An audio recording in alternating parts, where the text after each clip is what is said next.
a founder's worst nightmare is going to be selling too soon or not selling and then waking up 3 years later and being like, that was an idiot move. Why didn't I take the money? And it's a real fear for founders.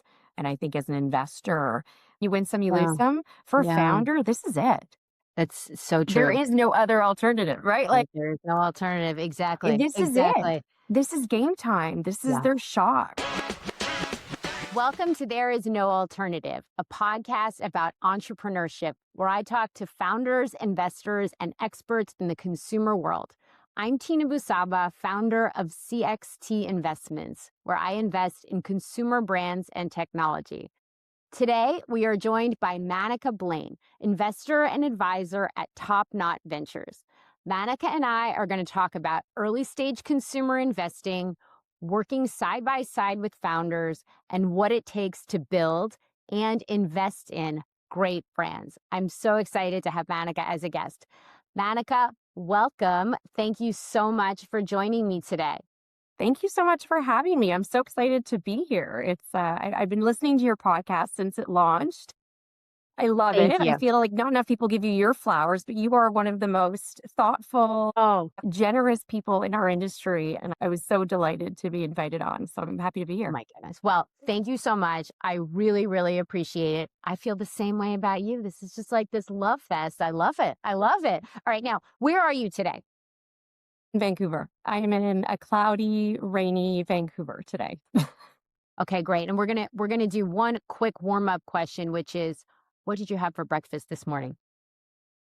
I don't know if you know this about me, but I'm the most boring person and I have the same breakfast every day. I never skip it. I do two poached eggs on a piece of whole wheat toast That's and a good though. latte. That's my jam. Breakfast That's to a me is good like a start. religion. People talk about like intermittent fasting and I cannot not have breakfast. The world around me could be burning and I will be having the same breakfast that Yeah. morning. That's good though. That's a great way to start the day. I love breakfast. I could much more easily if I had to skip the dinner time hours, like if I had to get a certain amount of hours, but breakfast, absolutely. Breakfast is the best. Amazing. Okay, cool. Well, why don't we kick it off with tell us about Top Knot Ventures? For sure. So I started Top Knot Ventures about 4 years ago. Had a GPLP fund that I'd raised with three other partners back in the 2014, 2016 era, which, was somewhat right after D2C Wave 1.0. But about 4 years ago, just stepping back and seeing how much the industry had evolved. And, there's so many more funds out there. I was like, where's the white space? Where would be fun to play in? And what I realized is the stage in which I love investing, which I call early stage, and I define it as $1 to $5 million top line. It just seemed like there weren't as many real, like, hands-on operating Totally. experience, really wanting to get their hands dirty investors. And so I was like, why don't I start playing in this space more and not only investing my own capital, but when and if there are opportunities to be helpful, I will take on, operational consulting, fractional roles within some of Mm-mm. my portfolio companies. My model is not scalable, so I can't take on too much at a time. But normally I'll be working with one or two or three of my portfolio companies on any kind of project. It's never a prerequisite. It's never like you're taking my money and you have to work with me now. It's more just if, here's the menu of things that I do. And if you ever need help in any of these areas, like let's have a chat sort of thing. So I structure those separate from my Mhm. investing, but it's all within the same vehicle. If that makes sense. Yep. It So totally it's my makes own sense. balance sheet. I have no investors. It's just me. Totally makes sense. So I have there's so many things I want to talk to you about this. But first of all, you bring so much to the table and have so much experience. Can we go back in time and walk us through your career? Because I think that there is a lot of interest in how do you get to do what you're doing? So tell us how'd you get there? For sure, for sure. So I started my career in investment banking. That was 2005. I graduated with a degree in commerce and finance. Numbers have always been my jam. Spent the first 5 years investment banking, mostly focused consumer retail, mostly focused M&A. And so that's, I would say, where I really developed a pretty strong base of like data analytics. Mm-hmm. Excel is my love language, as Yeah. embarrassing as that is to admit. It's true. And then I spent the next chunk of my career in private equity. Moved back to Canada shortly thereafter. Was really fortunate to land a seat at Onyx within their mid cap private equity platform, OnCap. So I spent the next few years doing that as an investor on that team, and then midway through my time at Onyx, I had the opportunity to join LP relations and fundraising. Up until that point in Onyx's history, I'm taking you back to like 2013 now. At that point, we'd mostly been working with like third-party placement agents. And at this point, we had about 25 years under our belt. We were going into our fourth flagship fund, at the Onyx level, and it was sort of like we should be building this capability, this function in-house. And so a number of sort of senior associates, directors on both the OnCap and Onyx side were asked, anybody want to help with fundraising? And I had always been really interested in fundraising just because as an investor, you have this pool of capital, this pot of gold that you get to invest from. But like, where does it come from? What is the process by which you gain access to that capital? What does that look like? And I didn't realize it at the time, but it would be a really pivotal chapter for me, just that grounding, and I would say that level of learning, and the networks obviously. So I did that for a couple of years, and at some point along the way had met Lululemon executives, and built relationships there. And there was an idea of creating a fund, an early stage investment vehicle. This was D2C Wave 1.0. I'm taking you back to 2012, 2013, 2014, where there were a number of, I would call them tech-focused VC funds that were starting to dabble in e-commerce and parading around as consumer investors, but didn't have backgrounds in brand, product, even just filling out a team and a structure. You maybe a ton about digital marketing and that lever, but when it came to stores, this is kind of the era where Warby Parker was opening up its first store, going from D2C to more traditional brick and mortar. That capability wasn't really around. And back then, Lululemon was just known for producing incredibly productive, retail, right? So sales per square foot is very productive retail. And so a lot of these executives at Lululemon during this era would be getting calls from, tech VCs, founders, CFOs of some of these highly emerging companies, like, hey, we're going from strictly online to stores. Like, do you want to sit on our board? Do you want to invest? Do you want to take a look at my financial model? So it was a really interesting time, and a number of them kind of got together and formed a bit of an after hours investment club, started looking at opportunities. And because I had built a relationship with a few of those folks, they would bring me in and have me look at financials with them. And I knew nothing about venture capital. And then I was very honest about it too. But I knew investing. I knew, I had a very strong financial background. And I think that's probably why I'd be pulled in. And at some point along the way, the deal flow is just so great. And the opportunity just seems so massive. I mean, we really were ahead in our time. As I think back to that era, we were trying to build the Andreessen Horowitz of retail. And so we were getting access to the best deal flow. And it just seemed like the natural next chapter was, let's raise a fund. And so it was myself and three other partners. We started a fund called Campfire Capital. My partners in the GP with me were the former CEO of Lululemon, Christine Day. She was CEO from 2008 to 2013. John Curry was the CFO of Lululemon from 2007 to 2015. And my partner, Brooke, was the director of business development at Lululemon. She was there from, I think, around maybe 2009 to 2014-ish. So there were four of us in the GP, and we ended up raising a $32 million fund. We were backed by over 30 current and former Lululemon executives. We gained institutional backing through BDC and a number of other, it's public disclosures. I'm not sharing anything that's not public, but like Aldo Ben Sadoun was an LP in our fund. From David Stee, who was an investor in our fund. Folks that you would know in retail and consumer were a part of it. And so it was really fun. I think it ended up being the case that we would be able to access the best deal flow by having very strongly connected partners in the ecosystem on the LP side. And when it came to actually rolling up our sleeves and being helpful to these early stage founders and teams, we could leverage those networks. Definitely. That's super, super Yeah, so interesting. that was how I got Sure. into this whole venture capital Yeah. game in the first place. I'm sure that there was probably a period of time where you're like figuring out how do you take the skills and experiences that you had working in the PE world to these like really early stage companies where it's more of that art and science, I think. For Would you sure. characterize it that way? Like there's the Excel piece and then the human piece and everything else. I mean, it's just a bunch of numbers in a spreadsheet at the end of the day. You know what I mean? Like the company tells you they're going to go from 3 to 10. And if they end up going from a 3 to 5 and it takes a little longer, well, Mhm. like, guess what? That was figs, right? Like we invested in that business when it was 3 million top Uh, line. And, you know, they didn't hit their first year forecast. They're just numbers in a spreadsheet. So you learn to understand that none of that is gospel. You learn to understand that for every change you make in a cell within your spreadsheet, like 50 other operational things need to change. You don't just increase margins by 50 basis points. I really got to see that very um, closely.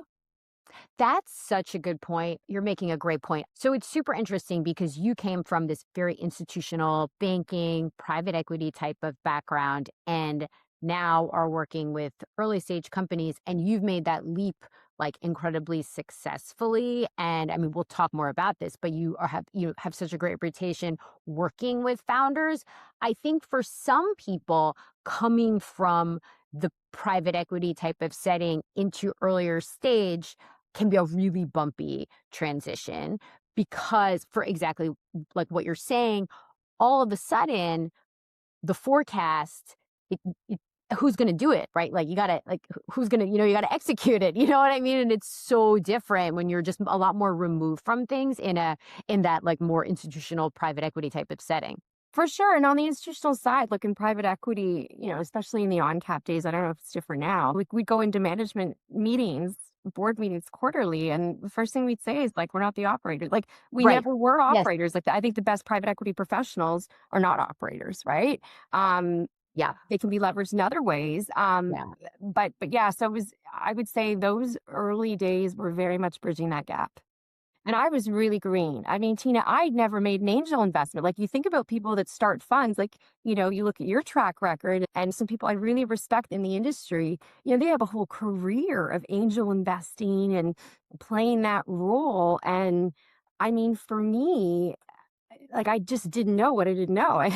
Mhm. It was Mhm. it was it was a really um it was a transition for Yeah. sure, for sure. Yeah. But I learned a ton. Yeah. And you were And working with and great. I was really lucky to see, businesses that ended up scaling that and I saw the other side of it too.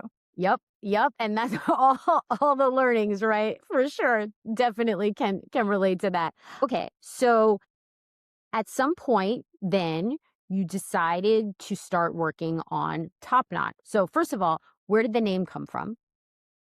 So I actually like put on some makeup and like did my hair for you today. You're amazing. You're But amazing. I mean, most of the time I have two young kids and I am running around like a deer caught in headlights. Okay. That is my life. My hair is up. I think it started because they would just like babies are always like pulling at your hair and at your neck. Like it's Yes. just always all over you. Get over me already, right? And So so I true. think I started really wearing my hair up a lot. And it became like a bit of just a habit. And I remember when I was putting together, I'd already started working with companies. I had already Mm, started even investing and I had a structure, like I had a corporation set up to do that, yeah. but I had no name. It was just a numbered company. And at some point I was like, I've got to set this up. And it was kind of just a bit of a joke. It was my husband and I chatting with each other. And I was like, what if I call it Top Knot Ventures? Like I'm always running around at a top knot. I mean, I mostly still am. I did give my hair a little blow dry for you today. You look Um, great. You look great. Thank you. But Like yeah, that's where really it came fun. from. I Look, love it. when I started Top Knot Ventures, I had two kids under two, Oh, wow. and I had them 18 months apart. Don't recommend. I'm just joking. No, they're great. But back then it was hard, and so that was just my life, and it just seemed fitting. Yep. Yep. Well, I love it. So, what, like maybe today, what types of things, the categories are you looking for as an investor and advisor? For sure. So right now, I would say so within the last 4 years, I've made 15 direct investments. Wow. Yeah, exactly. Well, 15 portfolio companies. I've done Hmm. probably 17 or 18 investments because I've done some re-ups. But yeah, it's been really busy the last 4 years. When I think about a traditional fund structure and you put out a bunch of capital, Yeah. now's really been the time for me to slow my roll a little on the direct investing side and to like I've got a few businesses within my portfolio that are really scaling right now and that I'm playing very close roles with.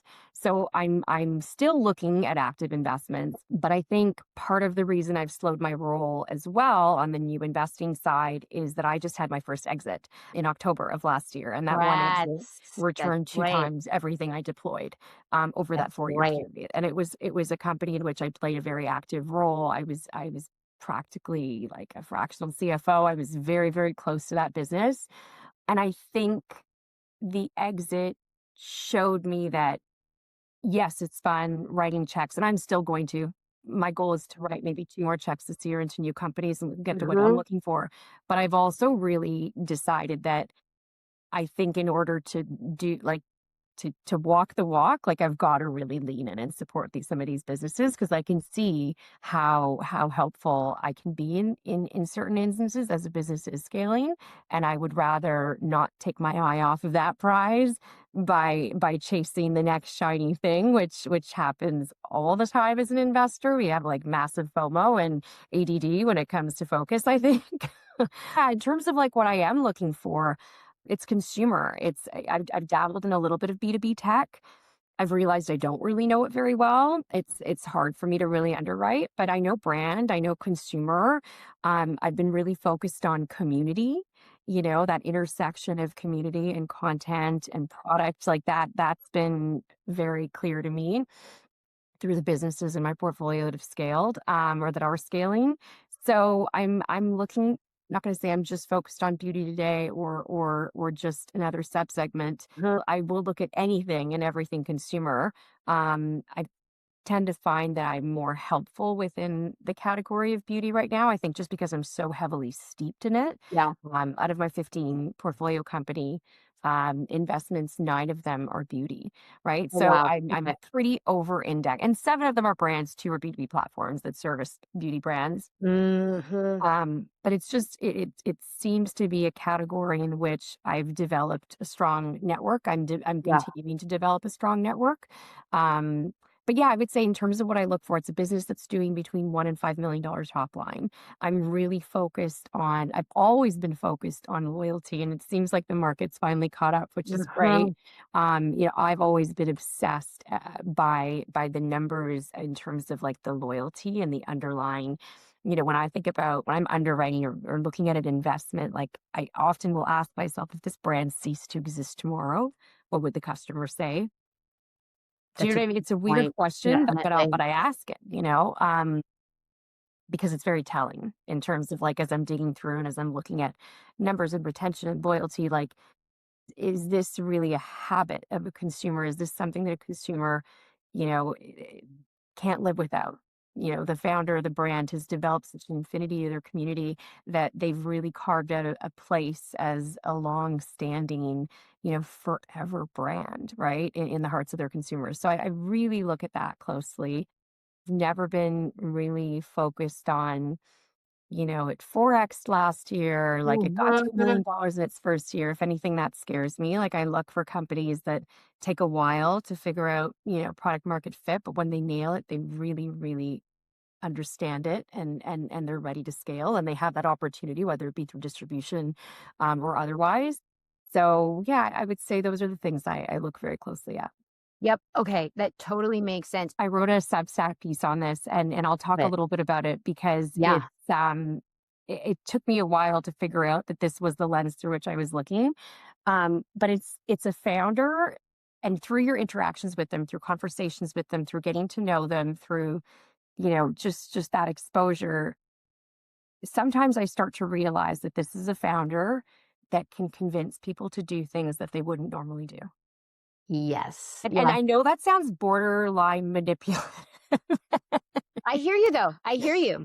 Like, I'm talking about getting your landlord to give you a break on rent for 2 months so that you can fulfill a Mm-hmm. PO. I'm talking about convincing, a marketing genius that comes from, a big brand like an Elia or like, do you know what I mean? To come in and Definitely. like get on the ground floor with you and do the work and like like it's the ability of that person to not only attract and retain and incentivize their staff. Like that's a huge part of it. Team is everything, right? Leadership is such a defined quality that you need to really double click on their ability to do that because it's never just the founder. You and I know this, right? It's the team, right? Totally. But it comes from the founder. That Yeah. culture is set by the founder.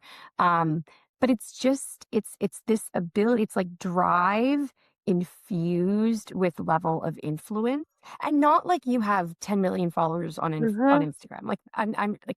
You might have 400 or Yeah. 200 or what Yeah. it has nothing to do with your social following. When I say influence, I mean just that, your Yeah. ability to convince people to do things they wouldn't normally do. Like, and it's because of whether it's your brand or your product or how you're articulating it, it's you're convincing people to get on the journey with you. Like, is this someone that I think can get people to get on the train? Love that. I think that's spot on, right? Like you got to get people to believe, For right? sure, for Believe sure. And before there's also, something there, right? yeah, the other thing that I've learned as well is, and this is a harder one to really check, in the course of diligence. You can tell maybe in certain ways, but you want to back someone that isn't so rigid and like they've got to be a bit fluid, right? Like they might think they've got to go right, but they need to have the ability to, and like the lack of ego and the lack of all of those things to be like, shit, or sorry, I don't know if I'm allowed to say that, but you know, I've got to pivot left just 10 degrees or 50 degrees, or you know what? We were going right. Like stop the train.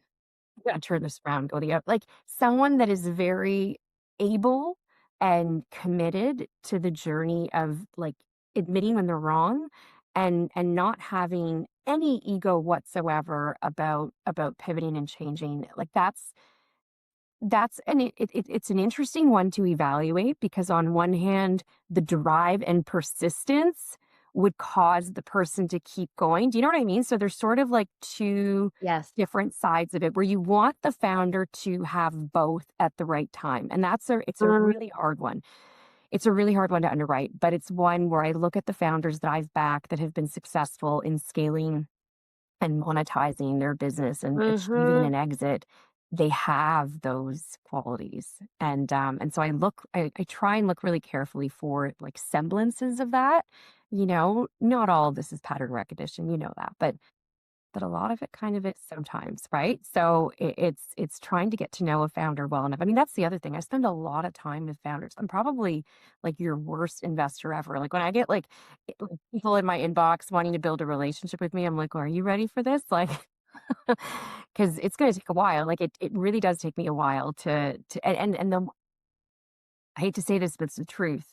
It, the investments that I've made where I haven't taken enough time and I've gotten excited by the FOMO and I've gotten excited about the rounds closing. Let me in, let me in. Like it happens. I'll admit to it.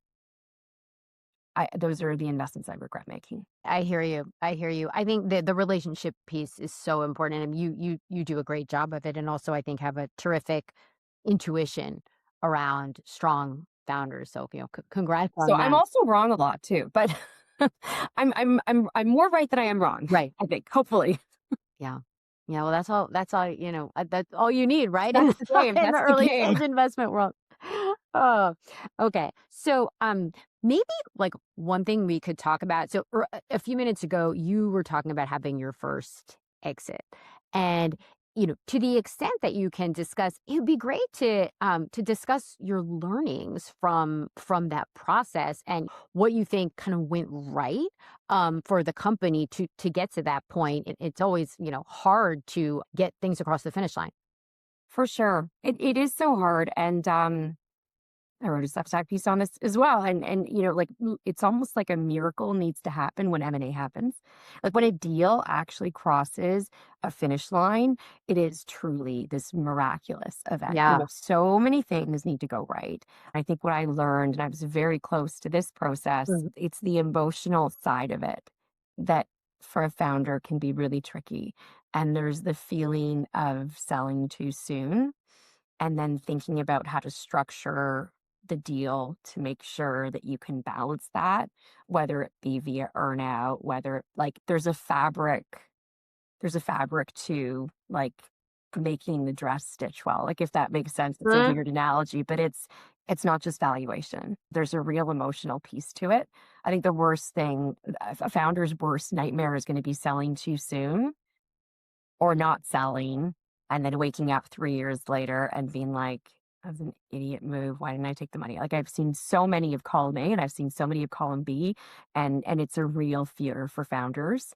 And I think as an investor, it's hard for us, I think, because I hate to say it, but if the company does well or not well, for sure it's a notch up on like, you know what I mean? It's a tick on the right side of the leaderboard for us, but we have so many investments out there that do you know what I mean? You win some, you lose Yeah. some. For a Yeah. founder, this is it. That's so There true. is no other alternative, right? Like, Like, there's no alternative. Exactly. this is it. Exactly. This is game time. This is Yeah. their shot, right? Yeah. And in many instances, this is the founders, this is their baby. They've built this, they've harnessed it, it's a really difficult thing to let go of. That's such a great point. I think that you're spot on. When you are founding a company, it is your baby. It is almost certainly by far the largest value creating asset that you have, and it is so important. You're talking Yeah. generational wealth. Yeah. You're talking about Yeah. your legacy. You're talking about your family. It's such a defining moment Yeah. in the Yeah. founder's life and journey. And I think because I was so fortunate to be so close to this one, I was so privileged to Mhm. play such a close role. I had been working with this founder for 4 years, right? And I was a customer before I became anything in that world, right? It was something that I didn't realize as much. And I've obviously had a career 20 years spanning investment banking and private equity and venture, and I've seen wins, I've seen losses, but I think because I was so in the pit on this one that I got to see that really really up close, and it made me develop. It was just a whole new muscle that I feel like I built, and I'm glad I was able to. That's great. Congratulations. How do you think that like what we just discussed lines up with the venture capital investment model? It's a good question because, in a way, the venture capital investment model can't be predicated on everything riding on one business, right? It's why in your LPAs you'll have concentration limits, and you'll like it's really interesting. I don't think you're ever aligned as an investor with a founder for that very reason. If you can be a venture capitalist or early stage investor that has that level of understanding, Mhm. it's not that there's a conflict of interest or interests aren't totally aligned and we can't work together and we can't create magic together. It's being aware of it Yeah. and being able to navigate that, really holding hands. And I think it's yeah, I would say they're always going to be in conflict with the VC model for that reason. We all have portfolios, but it's just being aware of it that I think is Mhm. important. Yeah.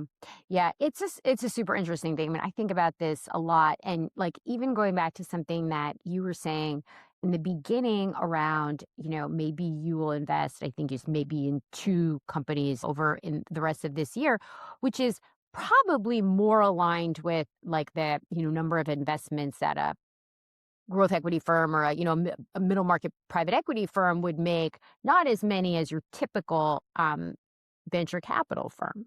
Right. Right. Yeah. It's interesting. When I started Top Knot Ventures, I didn't know what it was going to become, right? I was working with a handful of companies that I wanted to also invest in, and I Yeah. needed to just create a structure. And I didn't realize that I would end up with a portfolio and with my time being divided in different Yeah. ways, in part thanks to you and your introduction to Rachel Brown at Beauty Independent, and I get my inbox is filled with new opportunities, and so it's a real it's a real challenge navigating wanting to continue to invest, especially when you have an exit and you've got some cash in the bank. Yeah, Like you it's a want to great point. redeploy it. You want to redeploy that capital and you want to create returns. But I think at this point, there's two or three companies in my Uh-huh. portfolio that are really going through some interesting inflection points. And I want to be there to really support them. And so it's knowing when to time out for a minute and knowing when to jump back in and having the discipline to say, I need to focus on what's happening in my house before I let anyone else in. I think a lot of my model is so different, Tina, right? Yeah. There's just me. Yep. I think it was a Beauty Connect last year. I think you were there too. And somebody came up to me and they saw my lanyard and they were like, "Oh, you're with Top Knot Ventures. I've been looking for them all day." I And I was love like, that. I love that. "Oh, thank you. It's me. It is I. Here I am. Yeah. It's just me. It's just me." And my model isn't, as it currently stands, isn't scalable. So it's not as though I've got a team of 4 or 5 of us where I'm like, "Okay, time out. I'll keep my head in the game on new things and you 3 over there, triage this situation or like let's lean and really support this business." I don't have the luxury of that. So it's really it's a difficult model in that way actually. Mm-hmm. I can definitely relate to that. How are you thinking about that as you look out, let's say over, the next 3 to 5 years? You know what? So much of it depends, and I'll just tell you the truth. I mean, I my kids are now 4 and 6, and I mean, I'm hopeful they always need me. I think I'm also cognizant of the fact that they won't need me as much as they grow up. And part of the construct of Top Knot Ventures, honestly, was that I wanted my own thing and I wanted the ability. It's a real privilege for me to be at pickup and drop off most days. And for better or worse, I don't have a nanny and I don't have help. And I really enjoy being a mom. I hate it a lot sometimes too, but on balance, I really enjoy it. I think that my model in a way was shaped purposely so that I could do both. I think that's also just a theme of women today, especially in their late 30s, 40s, that have a career where they have that ability to choose their own adventure and to craft it the way they want. But I mean, to my point earlier, like I know they're gonna grow up one day, and not need me maybe as much. And so, I am starting to think about, and it's probably not gonna be in 3 or 4 years, but is there Uh-huh. some type of structure that I can create where I let in other people that can also do this with me and it Yeah. becomes more of a firm. I'm not ruling it out. I mean, for now, I'm having a lot of fun riding Yeah. solo. But look, it's also lonely. I mean, you and Yeah. I are on text. We speak to each other all the time. Like, oftentimes, I will reach out to my peers. I mean, our industry is a very collaborative one. I think in general, where we we bounce things off of each other. We share opportunities with each other. I already do a lot of that, but maybe bringing in something more structural might be something in the next few years, but probably not for a few years. Yep. Yep. No, I love that. And again, it definitely resonates. You're an entrepreneur and you're building Top Knot, and it is lonesome. I can definitely relate to that. It also gives you a freedom that a job would definitely Oh my would God, not. I can't even Um, imagine. I can't yeah. even imagine. I can't even imagine. Look, my husband's in investment banking and he's out the door every morning at 7:15. And one of Yeah. us needs to be flexible and one of us, you know, most of the time can't be, and I think that's just how it works at certain Yeah. stages. And so this works for us right now and it works for me and Yeah. it's proven to be pretty lucrative and fun and Yeah. impactful.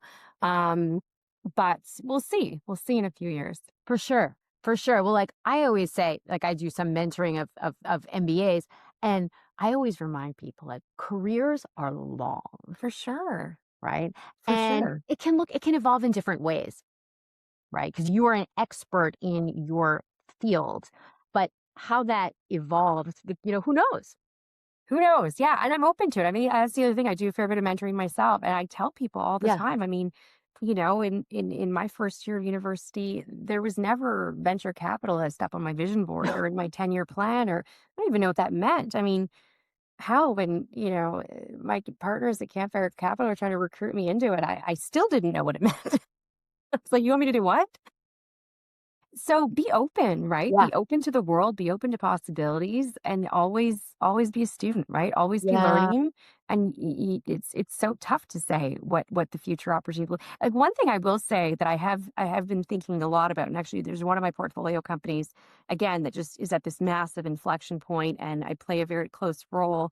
I've often wondered about, like, just really being an operator. I've never done that, right? I'm playing more of an Interesting. operating role right now, but on a bit of my vision board right now is the idea of, like, I just want to be in it more in a way, right? Which is a weird take as an investor, but I feel like that would be a really, really cool Mhm. journey and chapter at some Yeah, point in my future, perhaps.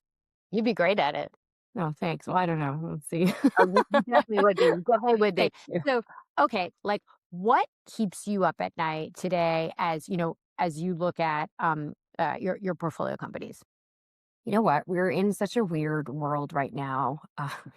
Is the truth of it. And if anything has taught me anything this past year, like it's just tariffs, we'll talk about that for instance, right? Like, it just seems like nothing is predictable in certain ways, right?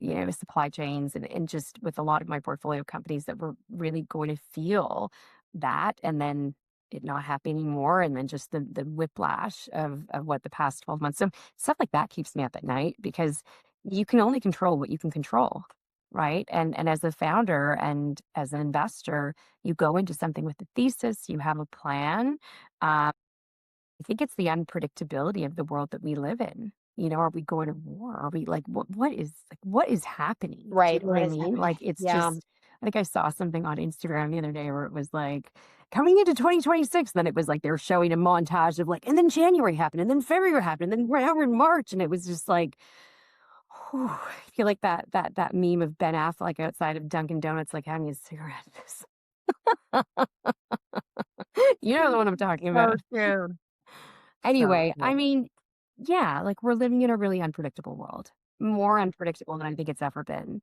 And I fear and I wonder just how much worse that lack of predictability and how it will manifest itself in all of our businesses. It's scary. I mean, the nice thing is we're in it together, right?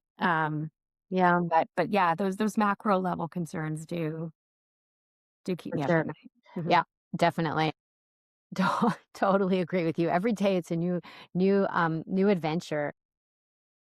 Okay, maybe one more topic we can hit on in the last few minutes is fundraising for consumer brands. And it'd be great to get your perspective on how you see the fundraising landscape today and what kind of advice you give founders when you're working with them on this, like given how much experience you have. For sure. I think fundraising is such an interesting one because I think we came out of a chapter, we came out of an era where it just seemed like the thing to do.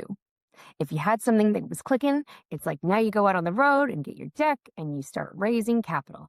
And I don't think that's the way, right? I don't think every business needs capital. I don't think every business should take capital. I don't think every business is going to scale beyond a certain point. And I think that there is nothing wrong with entrepreneurship. In fact, I love it obviously so much. I'm an entrepreneur myself. But just because you have a great business, it doesn't mean that you need capital or that you should take capital. And I think that the pendulum is sort of swung back, right, to that understanding and that acceptance, and the acknowledgement that building a consumer brand is hard, right? And sometimes it takes. I mean, I'm such a mega fan of Sasha Classic Familia. She did a podcast. Anytime a podcast comes out on her, like, I'm like the first one that listens to it. And there was something that came out like maybe a couple months ago, a month ago, earlier this year. And she was talking about how the business spent a decade, I think she said, with sales under, I think it was either 1 million or 5 million. It was something like that. Do you know what I mean? And it's like, it may not be your moment yet, and that's okay, right? And I think It's a great that's where point.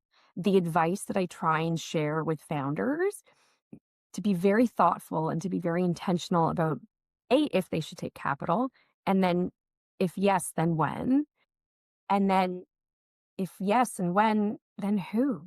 because it really can change the trajectory of your business, of your life.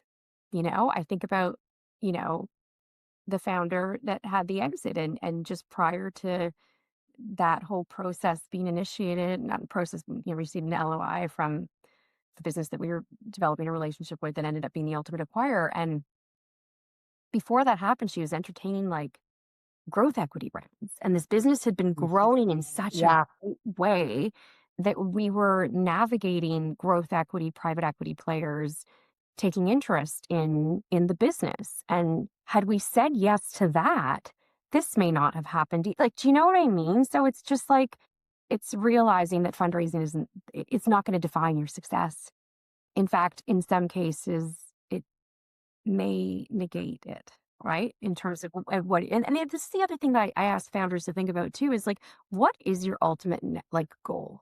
Do you know what I mean? Like what is your ultimate goal? And I think you need to be really, really, really honest about that in terms of both the financial outcome you're seeking, as well as the time that you're seeking to get there, what you have the ability to give, because it is a different game when you take on capital, and you need to be ready for it and open to it and understanding of the consequences. It's terrific advice. I couldn't agree with you more. There's an element to it where it comes down to also, right, like, what do you want? What type of business do you want to build? What do you want your life to be like? Do you want Right. investors like you have to talk to all the time, right? You know what? And I think that the hype era is over too. And maybe I'm about to say something a bit controversial, but like Please Forbes, or go was it for it. Inc., came out with their like 500 people. Do you know what I mean? Like the founder that had like the exit that created generational wealth, she wasn't on the list. You know what I mean? Like and the people that were on the list, as I'm sort of flipping through, and I'm like, ooh, ooh. And because I know so much, so much as an investor, you understand how some of these businesses are actually doing. And like, so I guess what I'm trying to say, and again, this may be a bit controversial, is I think people at some point along the journey started raising capital because it was fun to be in Inc. magazines, this or that, or Forbes top this and that. And like, I think there is actually some sort of correlation between like top 30 under 30 at Forbes and like businesses that have actually gone the distance, or like, founders that have ended up being frauds, or like whatever, right? Like there's some Yes, interesting yes. distinction. So like, what are you doing it for? I had someone once tell me not too long ago, do you want to be rich or do you want to be famous? And people have different motivations for things, right? Because you can't always be both. This is very, very There's my hot astute take of the day. advice, but I think there's a lot to be said for that, right? The quietly building many years under 5 million, right? There are those that no one is seeing them on the lists. Yeah, totally, totally. Okay, this has Yes, been amazing. I thank love you this. I mean, you and I so could much. talk for hours. We do Exactly. some Well, days. we'll do a part 2 next season for sure. Thank you so Thank much you, for having me. Manica. Thank you. So great to be able to share your story. I am Thank you. honored Thank you and for. I'm honored that you wanted to share my story. It's been a really pleasure. great. Thank you, and thank you for Congratulations all of your on support of me everything. over the years as well. My pleasure. Can't wait to see what's next. Thank you. Bye, Tina. See ya. If you liked this episode, find more on Spotify and follow There Is No Alternative on Instagram and YouTube, where we share highlights from our conversations.